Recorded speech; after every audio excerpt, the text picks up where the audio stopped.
Chapter 9, Cunning. In a piece of advice that could have been lifted from a CIA training manual or the whispered meetings of a revolutionary cell, Jesus tells his little platoon, I am sending you out like sheep among wolves. Therefore, be as shrewd as snakes and as innocent as doves. We like the innocent as doves part. That sounds very nice, very Sunday school. But that first bit, well, hold on now, shrewd as snakes? When you hear someone say, he is such a snake, do you think to yourself, oh, what a fine Christian? The things Jesus says. Let's get the religious drapery off of this, okay? A dove and a snake, okay? Surely they remember the dove descending on Jesus. As for the snake metaphor, these Jews would have connected that instantly to the serpent in the garden. Be as holy as the Spirit, be as cunning as Satan? You want us to do what? Jesus is saying, look, this is a very dangerous world. The disciples glance at each other thinking, right, we've got the Son of God on our side. I mean it, he continues. Take this seriously. I'm sending you into the Congo with a butter knife. You are easy picking. You must be holy, and you must be cunning. They've been watching Jesus for a few years now. His way of maneuvering must have given this command a sober weightiness. By what authority are you doing these things? The Pharisees asked. And who gave you this authority? Jesus replied, I will also ask you one question. If you answer me, I'll tell you by what authority I'm doing these things. John's baptism, was it from heaven or from men? They discussed it among themselves and said, if we say from heaven, he'll ask, then why didn't you believe him? But if we say from men, we are afraid of the people, for they all hold that John was a prophet. So they answered Jesus, we don't know. Then he said, neither will I tell you by what authority I'm doing these things. The clerical stooges dare to question his authority. He turns the trial on them so completely, they find themselves backed into the corner that they had hoped to back him into. Now they don't know what to say or do. Jesus says, if you won't answer me, I don't have to answer you. And then he just turns and walks away. Beautiful. But the best use that Jesus makes of his cunning brilliance is with the hearts he is trying to win over. This is a far more difficult task. Let's pick up with the story of the woman at the well. There is so much here worth relishing. Okay, you have a single Jewish man, single Samaritan woman, okay? Jews hate Samaritans, and a Jewish man, rabbi, would never ever be caught publicly speaking to a Samaritan woman, all right? She is sexually indiscreet. They are alone. He strikes up a conversation. She knows it's scandalous. She says, you're a Jew. I'm a Samaritan woman. She adds woman to make the point. How is it that you ask me for a drink? Exactly. What's a girl supposed to read into this? She's a tough cookie, this one.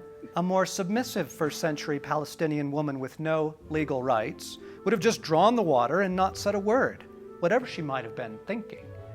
But this one, she puts up a fight. I like her already. Jesus replies, if you knew the gift of God and who it is that asks you for a drink, you would have asked him, and he would have given you living water. A return that almost implies, hold your horses there, cowgirl. You don't know what you're getting yourself into. Her rebuttal is feisty. Sir, the woman said, you have nothing to draw with, and the well is deep. Where can you get this living water? You can almost see her, one hand on a hip, jug in the other, head cocked in that sassy way. Where are you going to get water? You got no rope. And you can sense the insinuated, you got no rope, rabbi. Then she tosses in a bit of the racial tension. Are you greater than our father Jacob, who gave us the well and drank from it himself, as did his sons and his flocks and herds? Okay, Samaritans were hated by the Jews because they were half-breeds. Dragging Jacob into this is a defiant, do you think you're better than me? A comment that would have incensed your average Pharisee. She is picking a fight. Okay, the repartee here is worth the entire account. But wait, there's more. Jesus doesn't take the bait. His next comment is pure intrigue. Everyone who drinks this water will be thirsty again, but whoever drinks the water I give will never thirst. Indeed, the water I give him will become in him a spring of water, welling up to eternal life. The woman said to him, Sir, give me this water so that I won't get thirsty and have to keep coming here to draw water. He told her, Go call your husband and come back. I have no husband, she replied. Jesus is setting a trap. She throws one verbal jab after another, like a waitress in a rough cantina. He has the deftness of a bullfighter. She's snarky, then defensive. He's gracious and engaging. Then something in her attitude seems to shift. Notice the piece of critical information she chooses to hide. I'm not married. Technically, that's true. Anything else? She is living with a man. Why doesn't she admit that? I'm not seeing anyone right now. Is she coming on to Jesus a little bit? This winsome man who has continued to pursue her alone outside of town? Something provokes him to say, Go call your husband. Now he has her right where he wants her, and he pulls the chair out from under her. You're right when you say you have no husband. The fact is, you have had 5 husbands, and the man you have now is not your husband. What you have said is quite true. Snap. He's got her. To appreciate his style, consider it would have been a lot easier for Jesus to go about the whole conversation in a more direct manner, right? Hello, I'm the Messiah. What's your name? Hello, I notice you're here at midday. Is that because you're on your 6th relationship? As he so often does, Jesus takes the indirect approach, playful and cunning, very cunning. I would love to know how long that pause was. See the look on her face after he reads her the secrets of her diaries. Does she drop her bucket? And notice, he doesn't throw the 7th command at her. He simply tells her that he knows what she's hiding. Most embarrassing.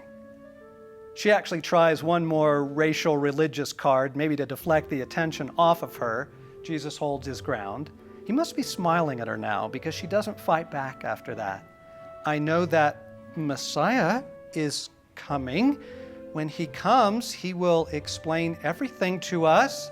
This is the humblest thing she has said yet. Essentially, she's asking, Are you who I think you are? And Jesus simply says, Yep. What a wonderful way of capturing this woman. The story ends with her running to tell the whole village. And in generous Jesus fashion, he stays 2 days with them, a Jewish rabbi hanging out with the Samaritans.